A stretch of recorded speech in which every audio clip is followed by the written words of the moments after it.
आज के आधुनिक हवाई जहाज़ का वज़न 600 टन से भी ज़्यादा होने के बावजूद यह बिना किसी समस्या के आसमान में उड़ते हैं।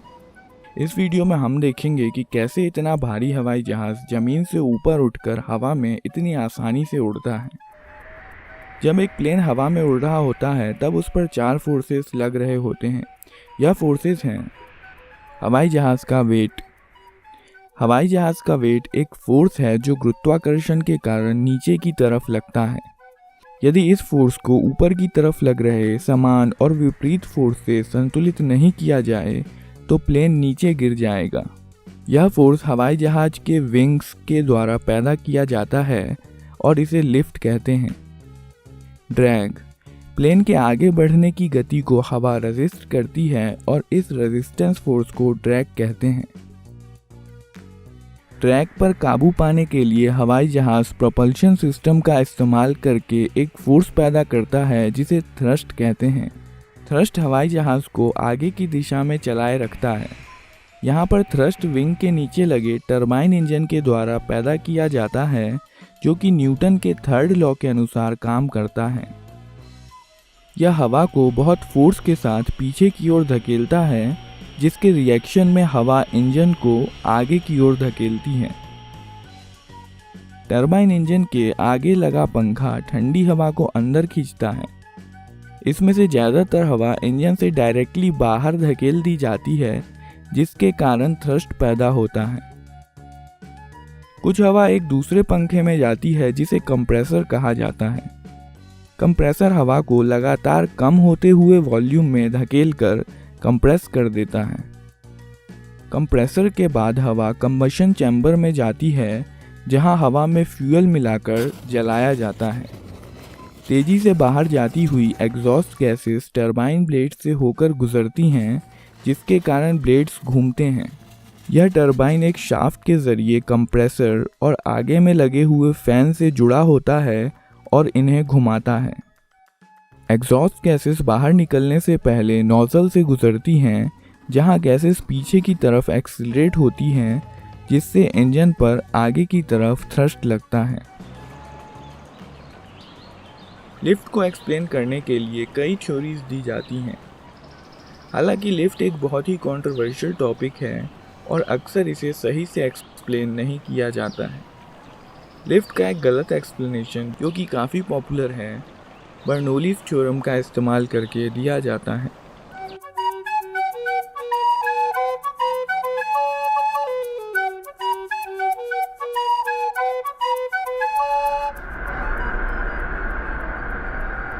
इस थ्योरी के मुताबिक एयरफॉइल का शेप कुछ इस प्रकार होता है कि इसका ऊपर वाला सरफेस नीचे वाले सरफेस से ज़्यादा लंबा होता है जिसके कारण एयर मॉलिक्यूल्स को नीचे के मुकाबले ऊपर वाले सरफेस पर ज़्यादा दूरी तय करनी पड़ती है ताकि वह एक साथ ट्रेलिंग एज पर मिल सकें।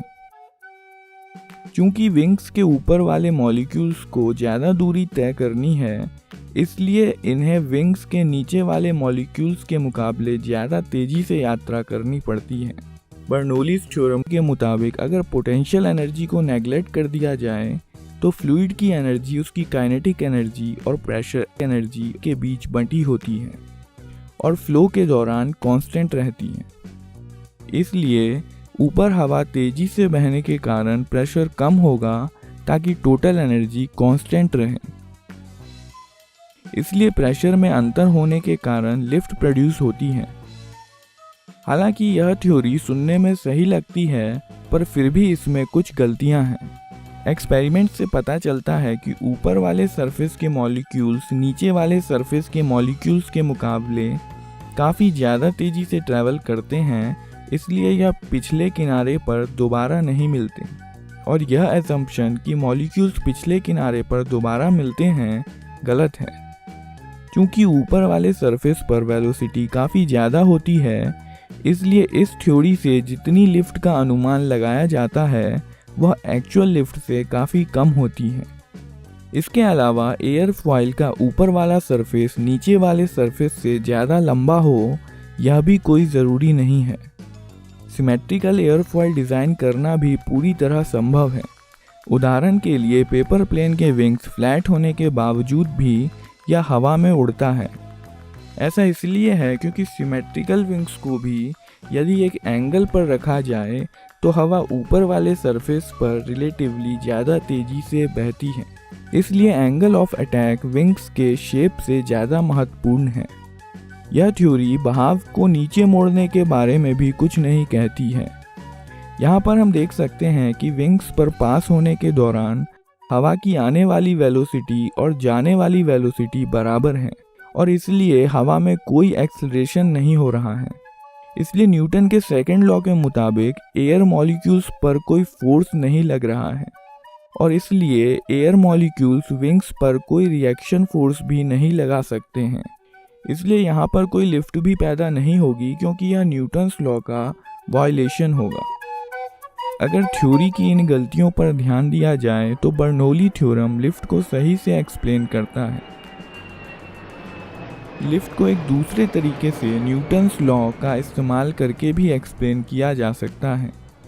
विंग्स पर पास होने के बाद हवा सीधे ट्रैवल नहीं करती है बल्कि यह नीचे की तरफ डिफ्लेक्ट हो जाती है।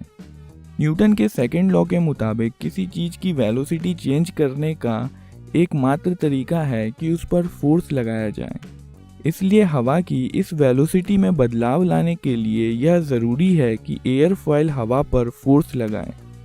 अब न्यूटन के थर्ड लॉ के अनुसार हवा को भी एयरफॉयल पर ऊपर की तरफ रिएक्शन फोर्स लगाना होगा और यही रिएक्शन फोर्स लिफ्ट है जो प्लेन को हवा में उठाए रहता है।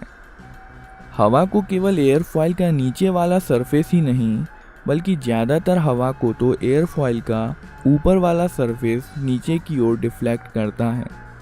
क्योंकि दोनों ही सरफेस हवा को नीचे की ओर डिफ्लेक्ट करते हैं, ज़्यादा हवा डिफ्लेक्ट होती है और इसलिए ज़्यादा लिफ्ट भी पैदा होती है। हालांकि यह थ्योरी सही है पर विंग हवा को कैसे नीचे मोड़ देता है इस बारे में कोई जानकारी नहीं देती है।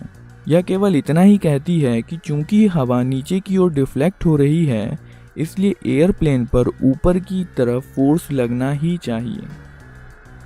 बर्नौली और न्यूटन दोनों ही एक्सप्लेनेशन लिफ्ट के सिंप्लीफाइड एक्सप्लेनेशन हैं। कोई चीज़ कैसे लिफ्ट पैदा करती है इसका वास्तविक विवरण बहुत ही जटिल होता है जिसे आसान नहीं बनाया जा सकता। किसी एयरफॉयल के लिफ्ट को प्रेडिक्ट करने के लिए हमें एयरफॉयल के शेप और फ्लो कंडीशन के अनुसार इक्वेशंस सॉल्व करने होते हैं।